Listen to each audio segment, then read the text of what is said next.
그리고 저희가 오늘 특별히 우리 김구현 기자를 초대를 네. 했잖아요. 왜 김 기자를 그리고 전직 대통령실 출입 기자였고, 그렇네. 네. 네. 지금 이제 경찰팀을 출입하고 있는데, 지난주 이제 가장 논란이 됐던 이슈죠. 정순신 국가수사본부장 내정과 철회.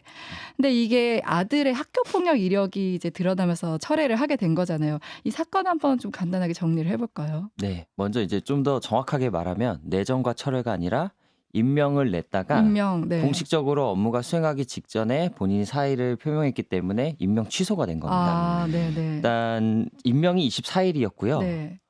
사의 표명이 25일 오후였어요. 그러니까 하루 만에. 하루 만에 네. 사퇴한 네, 거네. 제가 그때 미용실에서 머리 하고 있었는데 토요일이었잖아요. 네, 갑자기 와서 노트북 들고 가길 잘했죠. 아. 그래서 노트북에서 거기서 막 기사를 썼던 기억이 나는데요. 아, 뭐 역시 이제 임명된 그 당일 날에 밤에 이제 KBS에서 보도를 했습니다. 학교 폭력에 대한 보도를 했고 아들 학교 폭력 논란에 대한 보도를 했고 네. 바로 다음 날 사퇴를 이제 사의를 표명한 거고요. 음. 뭐 내용은 뭐 이렇습니다. 뭐 피해자에게 사과한다. 피해자와 피해자 가족에게 사과한다. 두고두고 반성하면서 살겠다. 그리고 이런 논란 때문에 이제 국수본부장이라는 중책을 수행하기 어렵다. 이렇게 해서 사의를 표명한 거죠. 네.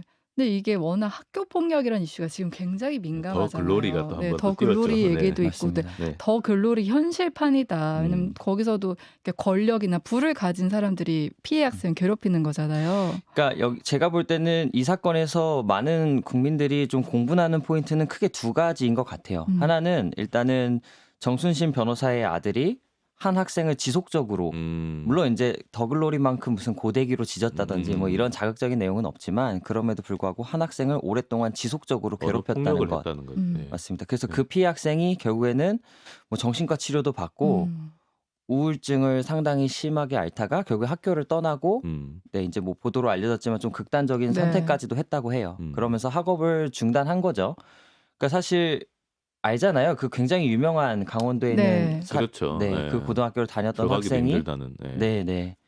그 학업을 중단한 반면에 이제 이 정 변호사의 아들은 네, 이제 뭐 서울대학교에 그쵸. 진학을 하게 된 거죠. 네. 그러니까 그런 부분에서 한 가지 많은 사람들이 좀 분노하는 것 같고 또 한 가지는 이제 학교에서 학교 폭력 때문에 이제 강제 전학 처분을 내렸는데 학교에서 이거를 정 변호사 측에서 행정 소송을 걸지요. 네. 그래서 그 학교의 처분을 무효화해달라는 소송을 냈는데 결국에 이거를 1심, 2심, 대법원까지 끌고 갑니다. 이게 1년이 넘어요. 네. 그 1년이라는 기간 동안에 피해 학생과 가해 학생이 같은 학교를 다닐 수밖에 없었던 거죠. 네. 그리고 이제 심지어 그 변호를 맡았던 분은 또 정 변호사의 사법연수원 동기이면서 동기죠. 판사 출신인 음. 그런 이제 어떻게 보면 말씀하신 대로 굉장히 권력을 가지고 있고 부를 가지고 있는 사람들이 어떤 자신의 그런 것들을 활용해서 이 사안을 뒤집고자 했던 그렇게 이제 보이는 측면이 분명히 있기 때문에 많은 사람들이 좀 분노했던 것 같습니다. 그러니까 그 그쵸. 소송을 진행하는 동안 피해 학생이 입었을 정신적 피해가 정말 엄청 큰 거잖아요. 안 그렇죠. 그래도 네. 얼굴 보기도 힘든데 그 기간을 같이 생활했어야 됐고, 근데 그걸 어떻게 보면 어떤 신문에서 이제 법 기술자, 그러니까 그렇죠. 법 기술을 네. 이용해서 네. 아들의 강제전을 막으려고 했다, 그렇게 표현하는데 거기서 이제 사람들이 분노하는 것 같고. 아까 말씀하신 대로 서울대에 이제 입학했다. 물론 공부를 잘해서 서울대 간 것 같고 뭐라고 할 수는 없지만 피해 학생은 결국 학업을 중단하고 그 이듬해까지 학교를 못 갔다고 그러죠. 네. 대학 못 갔다고 네. 하는데 이 가해 학생은 그냥 너무 학교를 잘 다니고 있는 거죠. 근데 이번 사건이 드러나지 않았으면 사실 그 학생의 폭력 이력도 드러나지 않았던 거잖아요. 그래서 이 재판부에서 1심 재판부에서는 이 가해 학생 측이 반성하는 것 같지 않다. 네. 이런 내용을 판결문에 다 판시를 해요. 그러니까 그만큼 좀 그리고 이 정 변호사 측 변호사의 논리가 마치 이제 이 친구들끼리 있을 수 있는 일인데 이 학생이 이상해서 마치 예민해서 학교 폭력이 뭐, 되는 거다라는 취지의 주장을 하거든요. 그러니까 마치 그 피해 학생이 피해자 잘못했다는 탓으로. 것처럼 그런 주장을 폈기 때문에 더 큰 아마 상처를 받았을 겁니다. 피해 학생. 그리고 지금 이제 서울대 학생들도 분노를 하고 있대요. 그러니까 같은 동문이어서 부끄럽다. 그래서 대자보도 붙었다고 하잖아요. 근데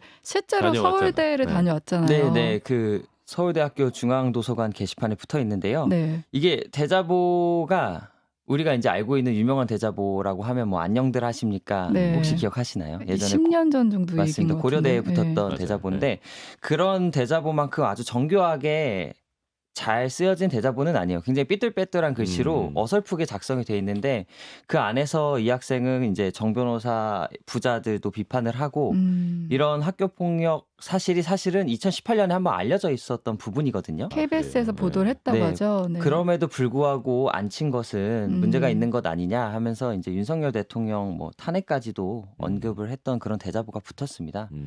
그리고 뭐 당연히 일반 학생들 사이에서도 네.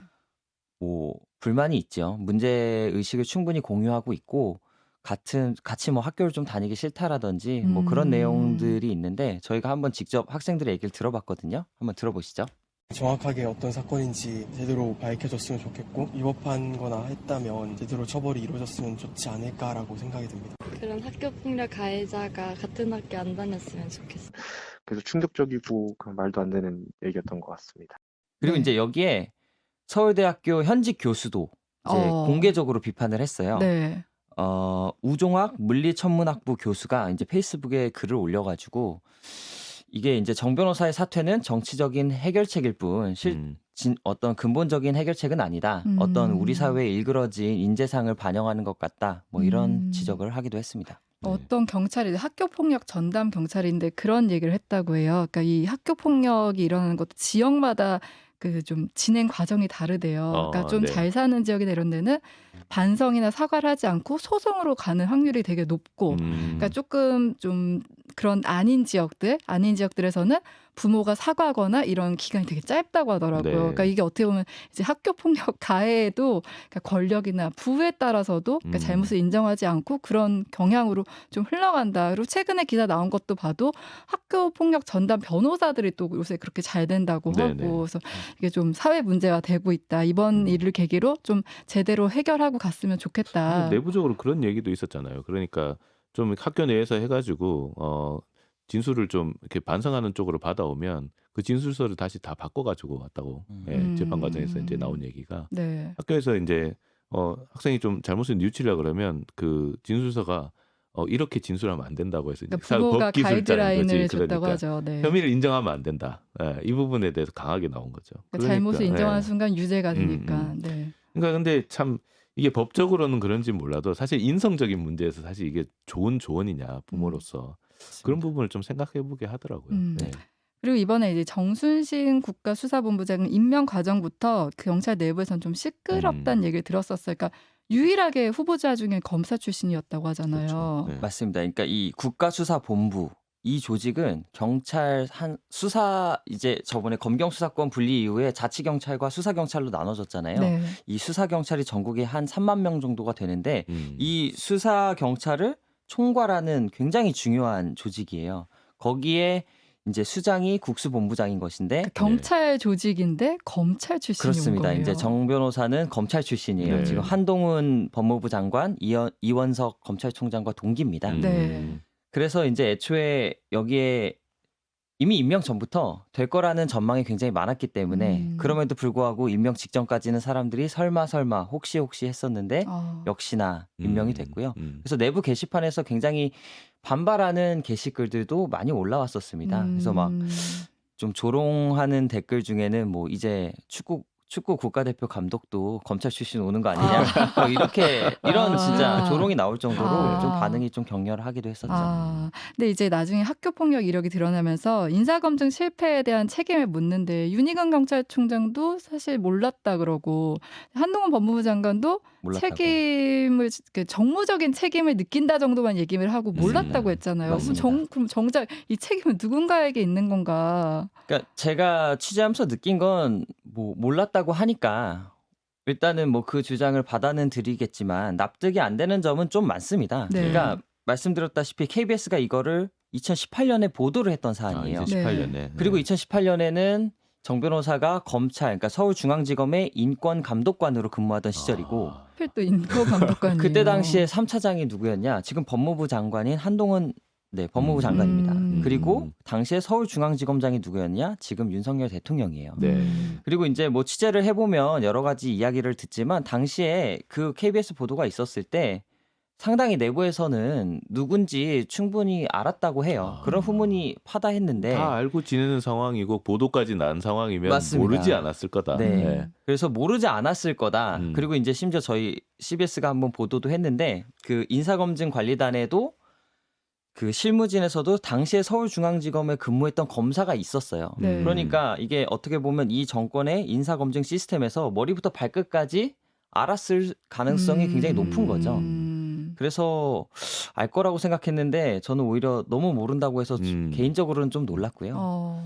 그렇지만 모르려고 노력한 거 아닙니까? 이게 약간 팔이 안으로 굽는다고. 어. 약간, 예. 뭐 예. 까먹었을 수도 예, 있죠. 모르려고 너무 노력한 것 아니면은 같아요. 좀 무감했던 거 아닌가라는 음. 생각도 들어요. 이런 학교 폭력 이력에 대해서 그렇게 음. 아들이 한 거고 또 음. 그렇게 큰 문제를 삼지 않았던 건 아닌가. 뭐 일각에서는 연좌제냐, 뭐 자식이 그런 맞습니다. 거를 뭐 부모가 하냐 하지만 사실 자식 잘못한 건 누가 책임져야 돼요? 음. 부모가 책임져야지. 그리고 분명히 정 변호사가 이거를 대법원까지 끌고 그쵸. 갔다는 점을 두고서 이거를 사실 대학교 입학 때까지 좀 소송을 통해서 끌려고 했던 거 아니냐 이런 네, 의심도 네. 있거든요. 네. 그런 부분에서는 충분히 지적을 받을 만하다고 생각을 네. 합니다. 혹시 김구영 기자 이거 취재하면서 좀 느낀 점, 좀 할 말 더 있을까요? 제가 느꼈던 건 방금 앵커님 말씀하신 대로 이 학교 폭력의 양상이 어떤 사람마다 달라지는데 음. 좀 가지고 뭐 권력과 부를 가지고 있는 사람들의 경우에는 이게 단순히 아이들 문제에서 끝나는 게 아니라 어른들의 싸움으로 번지고 네. 근데 그 싸움이 굉장히 기술적이고 법과 제도를 이용해서 그 이 문제를 해결하려는 사람들이 많다는 것을 좀 느껴가지고 네. 개인적으로는 좀 많이 씁쓸했고 음. 앞으로 좀 이런 부분에 대해서 윤석열 대통령이 또 학교 폭력 대책을 또 지시했잖아요. 네, 예. 네, 네. 저는 개인적으로는 임명권자가 그 부분에 대해서 어떤 사과까지는 아니더라도 유감 표명을 좀 하면서 했으면 좋았겠다라는 생각을 했었는데 네. 그렇지 않고 그런 학교 폭력 대책만 요구해서 그런 부분도 좀 아쉬웠습니다. 우리 장규석 기자는 네, 어땠어요? 저는 좀 씁쓸한 포인트가 네. 힘이 있고 권력이 있을수록 더 자기 책임을 인정하지 않으려고 아. 한다는 부분. 네. 그러니까 결국 그 자녀도 책임을 인정하지 않도록 계속 이제 좀 약간 코치한 부분도 있고요. 네. 그다음에 이제 아까 말씀하신 대로 대법원까지 이 판결을 끌고 간 것 자체도 받아들일 수 없다는 거잖아요. 내가 잘못했다. 학교 폭력으로 어떤 징계를 받아야 되는 거를 받아들일 수 없다. 그러니까 계속 1심도 판결을 불복하고 2심 판결에도 불복하고 대법원까지 간 거잖아요. 그러니까 저렇게 잘못을 인정하기가 힘드나. 네. 아까 3.1절 얘기도 했지만 일본을 보는 것 같은 느낌이 약간 들기도 하고. 네. 잘못을 인정하지 네. 않는 부분에서 좀 책임 있는 사람들이 잘못을 좀 잘 인정을 하고 가는 모습을 좀 보여줬으면 사회가 좀 더 건전해지지 않을까라는 생각을 많이 들었습니다. 네, 그 우리 사회가 너무 공부를 잘하는 괴물을 만들어낸 거 아닌가 좀 그런 생각도 들더라고요. 윤석열 대통령이 매번 공정 얘기를 하는데 학교 폭력 저지른 가해자에 대해서는 엄벌을 취하고 분명히 사과하고 반성할 수 있게 하는 네. 게 진정한 공정 아닌가 네. 이런 생각이 들면서 오늘 뉴스 속속은 여기서 마무리할게요. 오늘 두 분 나와주셔서 고맙습니다. 네, 고맙습니다.